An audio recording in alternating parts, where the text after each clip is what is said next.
Shalom, all praise unto Yahweh Shem Shai. Double honor to the apostles of GMS. Honest you brothers that be pushing this truth in sincerity. It's going to be a quick video touching in on the financial markets and so on and so forth. Alright, and what they're pushing forth is this economic uncertainty, both here in the UK by way of this Brexit, of which I'm not going to get into too deep. I'll bring out this short article right quick. Okay, but because brothers have already done videos on this, you can check that out on the UK GMS news GMS site that the brothers have put up. So they've got ample material on the topic for you to dig your teeth into. But I'm going to bring out, I wanted to just bring out a few points within this article and then really get into this, because you've got these two parallels that are happening, and more so just other than just these two economies. All right, you also got to bear in mind that the Chinese markets are pretty much slowing down, and they have been for the last 2 or 3 years, and they're supposed to be the second biggest economy in the world. The United States is only surviving because their debt is spread out throughout all the countries in the world by way of the Federal Reserve notes. But as more countries reject the Federal Reserve note, okay, you're going to have more economic turmoil. And that's why they titled this the biggest economic shitstorm in 80 years. And I'll touch on a few points within this article. But like I said, whenever you read these things, once you read the sort of first paragraph, you get the gist of what they're saying. And you know, you get too into it, you sort of lose wind of what the writer's actually saying, because remember, this dude that wants to get paid for it, and although he can concise all that he has to say in the first paragraph, and usually they do, okay, he's still gonna get his money. So they add, you know, the relevant backing stories and so on and so forth. Okay, so I'll start off with this. This is, you know, as the Bank of England, which is the equivalent to the Federal Reserve Bank out there in the United States, and it says the Bank of England warns Brexit uncertainty is hurting the economy as it happens. It says UK central bank warns that the big economic decisions are already being delayed by uncertainty over EU votes, as it leaves interest rates on hold yet again, because they were supposed to raise them, or you would expect them. I certainly expected them to raise them interest rates at the same time that the Federal Reserve Bank raises interest rates from, what was it, 0.1 to 0.5 or something like that. Can't quite remember the figure, but I already expected them to do that. All right, but they still delaying that because they're sort of feeling out what this uncertainty with this Brexit is going to lead. And you know, brothers have suggested that they're going to actually allow this Brexit to go on, all right, as a means of creating economic turmoil, because we know they need that chaos, man. Okay, well, part of the chaos is going to be by way of the monetary system, and another part of the chaos is going to be by way of what? The so-called new world, the so-called world war, the so-called Cold War 2.0. Okay, all right. So in so doing, by having those two things happen at the same time, you're gonna have all kind of, man. The scripture talks about how it's gonna be the time of Jacob's trouble, man. And Jake, that being the Negroes, Hispanics, Native Americans scattered throughout the four corners of the earth, meaning, you know, you're gonna get Italians that are from the, you know, that are Israelites. You're gonna get Sicilians that are Israelites. You're gonna get people out there in Moabland, China, and all of that. That's gonna be descendant of Israel. We know how to live poor, man. Okay, because we've been in a deprived state for a long time. We've been in poverty for a long time. Now you got it to where they got people that are in a position of power and prestige, quote unquote, but they sold out. Okay, and they're used as the face of wealth. But really, when you see who has wealth, namely the elite banking families, they've got figures that are unquantifiable, man. Okay, I think I did the maths at one point. I think it was something ridiculous, like if they took out like 100 grand every day or every second of their life right up until the time they die at the age of 100, quote unquote, they would have still had a hell of a lot of money in the bank, man. Because if you're estimated at 500 trillion, man, that's what you call as wealth. But that wealth was illegitimately gotten, and that's why the Most High is putting it within their spirit to where they're trying to create the most turmoil as possible. But this is gonna be your Frankenstein, man. You elite banking families. This is gonna be your Frankenstein because you created this, but this is gonna turn against you. Okay, this is gonna turn against you. But although certain ones of the elites are gonna escape the missiles and so on and so forth, but you're gonna escape it to fulfill prophecy, where it said, "Their nobles shall come down and kiss the feet of the elect men," roughly paraphrased. Okay, so it says European markets are down, but off their worst levels. It says in another volatile day, leading shares fell back as concerns about the effects of the Brexit vote grew. Okay, it says along with nervousness after the U.S. Federal Reserve expressed caution about the global economy. So they let you know there. Excuse me. They let you know there that the Federal Reserve is expressing some kind of way about how the economies out there in the world are doing. It says, but the markets came off their lows and helped by a recovery on Wall Street, and despite continuing weakness in oil prices, the Brent crude down more than 3%. So they get into all of that. Like I said, you get pretty much the gist of what they're saying here. Now let's read this. It says, Bank of England Governor Mark Carney has cancelled his planned speech at FinTech Mansion House tonight following the terrible attack on the MPJ Joe Cox. It says the bank said, in light of the dreadful attack, all right, he will no longer be delivering his planned speech, all right, and the governor will be attending the event and will now deliver a short speech reflecting on today's event. And pretty much what he's going to get into, if I'm not mistaken, was he was going to get into all of that, man. All right. So let's see if there's any more relevant pieces here. Right. So pretty much, you can, like I said, you get the pretty much the gist of this. Read.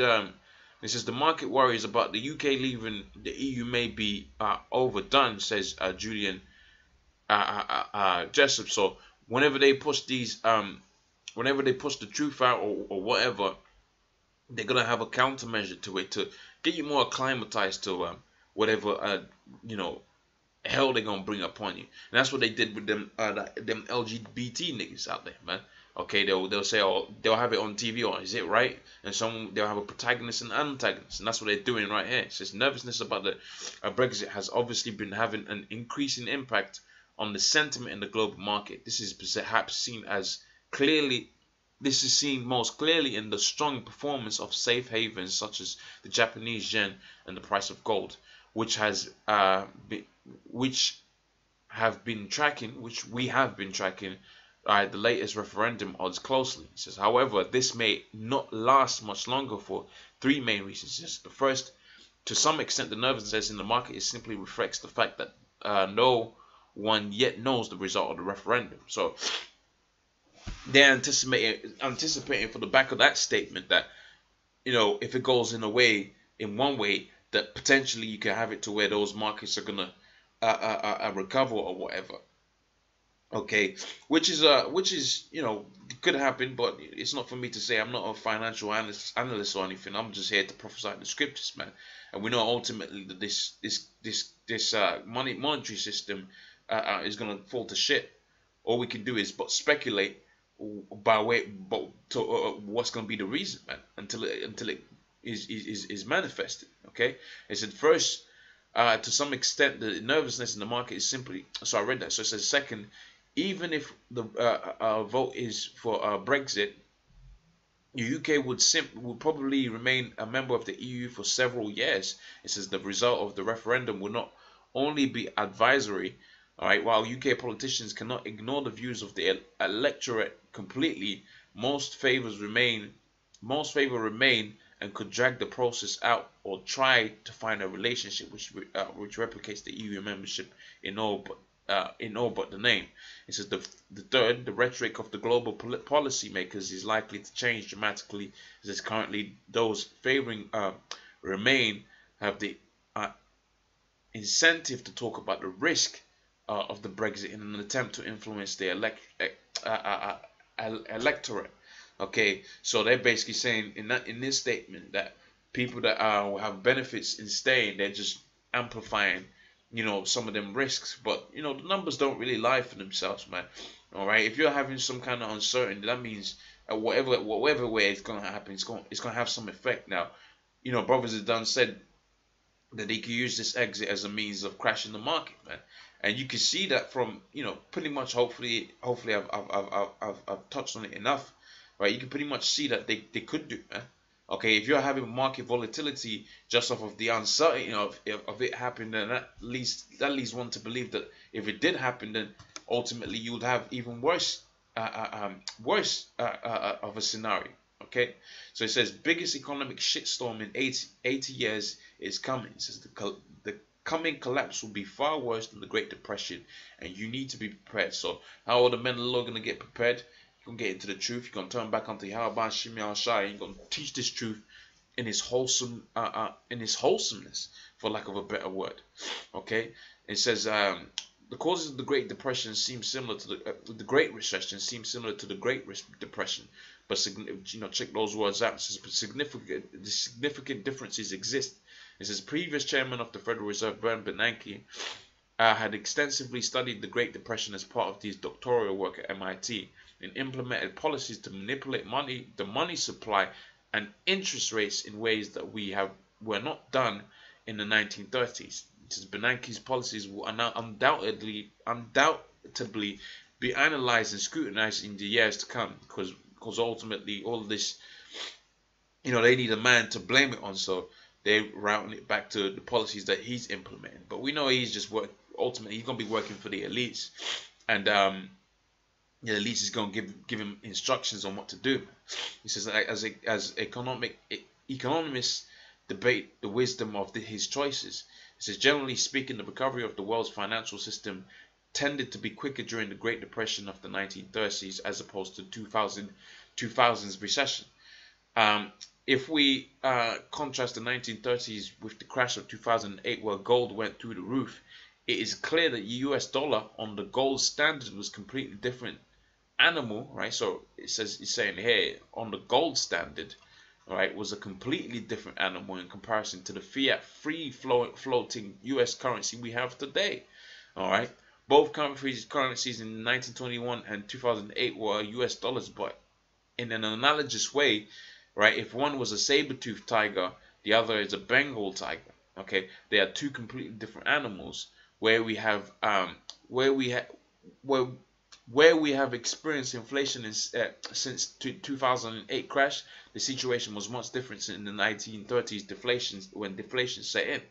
All right, unlike deflation of the early 1930s, the U.S. economy currently appears to be in a liquidity trap, or a situation where monetary policy is unable to stimulate any the economy back to health. So when they implement any kind of legislation, for instance, holding the Federal Reserve interest rates as low as possible, that's not allowing them to stimulate any economic growth.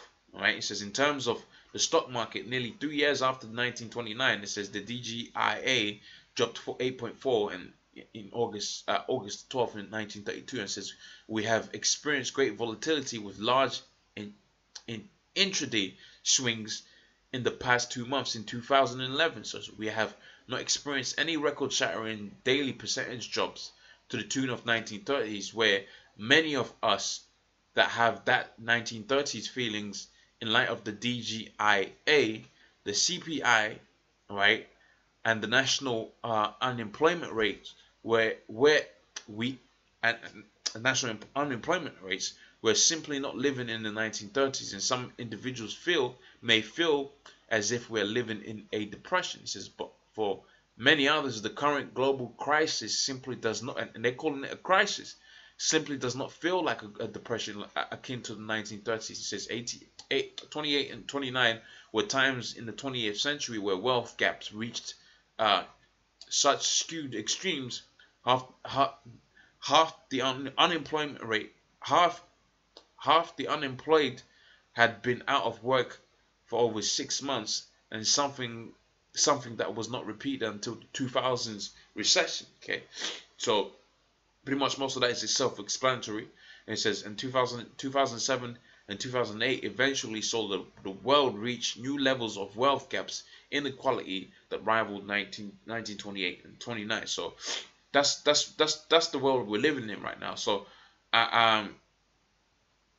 so pretty much, the point is hit home. Let me just read this bit. Um, it says the depression originated in the United States, and after stock prices that began in 4th September 1929 and became worldwide news in the stock market's crash on the 29th, 1929. It says between 29 and 32, worldwide GDP fell by an estimated 15%, which is all of them things gonna come, but they're gonna come worse, man. All right, and it says worldwide fell by less than 1% from 2008 to 2009 during the Great Recession. It says some economies started to recover by the mid-30s. However, in many countries, the negative effects of depression lasted until World War II. All right, so they're going to show you here how different people survived all of that. But we know, look, there's only one way to survive what's going to be coming out here, man.